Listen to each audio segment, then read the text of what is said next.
98.9, Centre, 97.3, Est-Ouest, 91.7. RM1, it's 9 o'clock.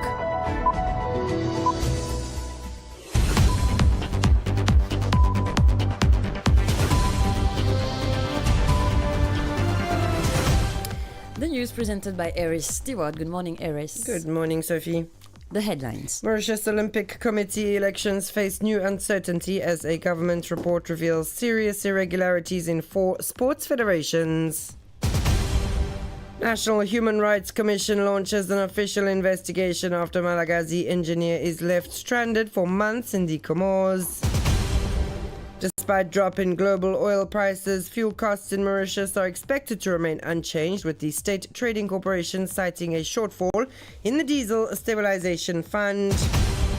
Former Finance Minister Renganaden Padeachi must wait until Thursday for a court decision on whether his travel ban will be lifted. Rare celestial comet Lemon to reach its closest point to Earth, expected to be visible in Mauritian skies at the end of October and early November. In world news, Peru declares a state of emergency following weeks of protests over corruption and rising crime. And in sports news, Arsenal continue their flawless Champions League campaign with a 4-0 win over Atletico Madrid. Elections of the Mauritius Olympic Committee scheduled for this Saturday are once again in jeopardy. A damning report from the Ministry of Youth and Sports details serious irregularities and breaches of the Sports Act within 4 national federations. This raises strong suspicions of manipulation at the highest level of the country's sporting hierarchy and once again casts a shadow over the Mauritius Olympic Committee. More details in this report by Jean-François Lekning, voiced over by Sumera Okberali. There is a deliberate and coordinated attempt to manipulate the system by artificially creating sports federations, all with one sole purpose: to influence the outcome of the upcoming elections of the Mauritius Olympic Committee. This is a conclusion of a damning report issued yesterday by the Ministry of Youth and Sports, of which we have obtained a copy. In plain terms, there is now no doubt that these elections will not be free and fair, and that an invisible hand is working behind the scenes to ensure that victory at all costs goes to Richard Papi, the candidate backed by Philip Hau Vunkam. 4 federations are under the scrutiny of Mauritian government, which believes they should not be allowed to vote on Saturday. First, Canoe Kayak, which is not legally recognized as a national sports federation and has violated the law on several counts. Next, rowing, which is in administrative default by failing to submit its annual report as required by law. Then handball, which has yet to hold its General Assembly. The MOC intervened to install a provisional committee whose status is deemed irregular, thereby bypassing the authority of the Ministry of Sports. And finally, hockey, a case of astonishing duplication as it shares an identical list of phantom clubs with Canoe Kayak. No effort was made to hide the wrongdoing. Same clubs, same officials, same addresses. The National Human Rights Commission has reacted, announcing the opening of an official investigation into Sotravik in the case of Spindler Andriana Rimino, the Malagasy engineer employed by the Mauritian company, who has been stranded for several months in the Comores. NHRC President Satyajit Boulel confirmed to RM1 that formal contact will be established with the company's management as of Wednesday, October 22. More details on this report from Santana Ponsono, voiced by Lovina Sophie. The National Human Rights Commission has broken its silence in the case of Spindler Andriana Rimino, the Malagasy engineer employed by Mauritian company Sotravik, who has been stranded for several months in the Comoros without pay or any contact from his employer. The Commission's President Satyajit Boulel confirmed to RM1 that the NHRC will launch an official investigation into Sotravik. A formal contact is expected to be made with the company's management as early as Wednesday, October 22. According to our information, Spindler Andriana Rimino, who was hired in April 2023 for a drinking water supply project. But since July, he has received no salary or provisions. Then in August, Sotravik's contract termination changed everything. The new Chinese contractor who took over the site evicted the engineer from the accommodation rented by Sotravik after discovering 12 months of unpaid rent left behind by the company. Since then, he has been surviving in deplorable conditions taken in by his former housekeeper, living without income, in poor health, and without any assistance from Malagasy diplomatic authorities on the ground. In light of this human tragedy, the NHRC now intends to shed light on Sotravik's role and responsibility in this situation. And in health-related news, Mauritius is currently transitioning from winter to summer, a period that favours the spread of influenza. Between October 13 and 19, the Ministry of Health recorded 4,174 cases of acute respiratory infections.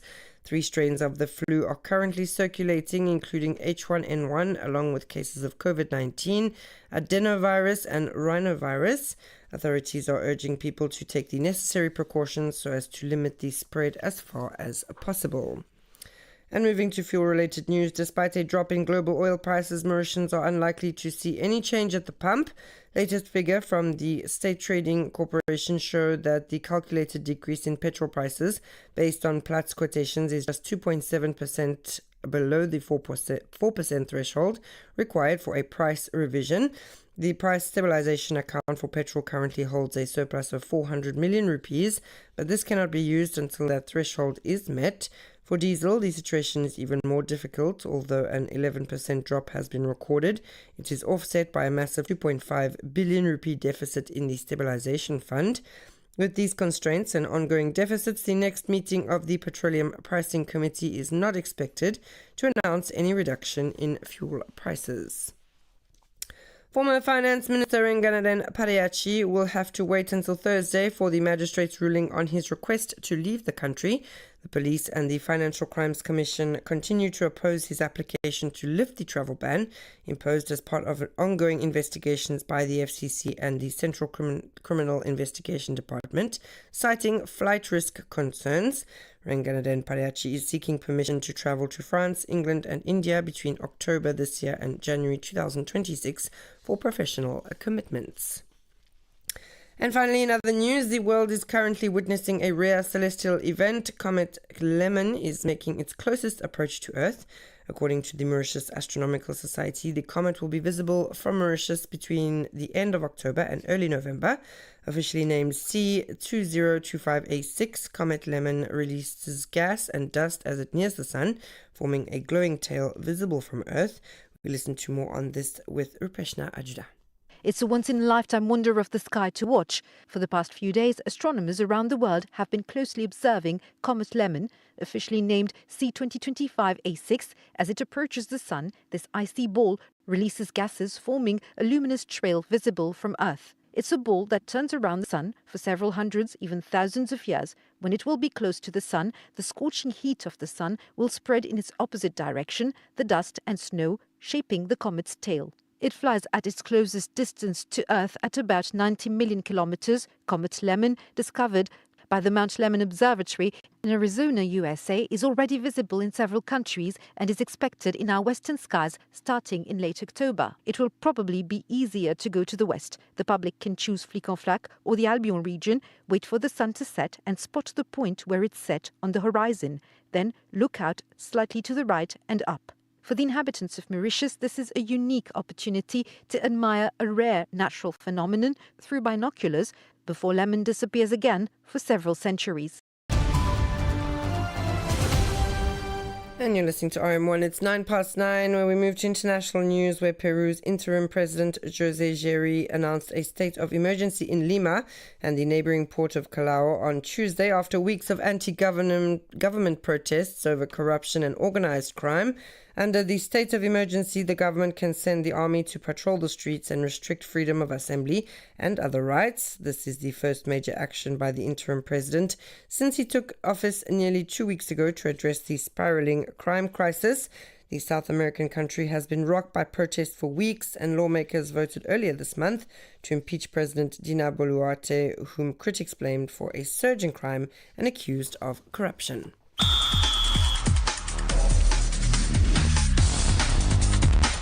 And finally in sports, Arsenal delivered a stunning second-half performance to crush Atletico Madrid, scoring 4 goals in just 14 minutes and maintaining a perfect start to the Champions League group stage.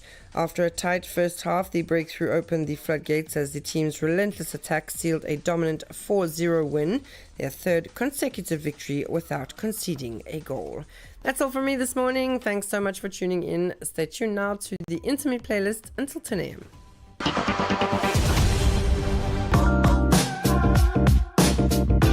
Bienvenue, vous écoutez RM1, Nord-Sud 98.9, Centre 97.3, Est-Ouest 91.7. RM1, la nouvelle radio.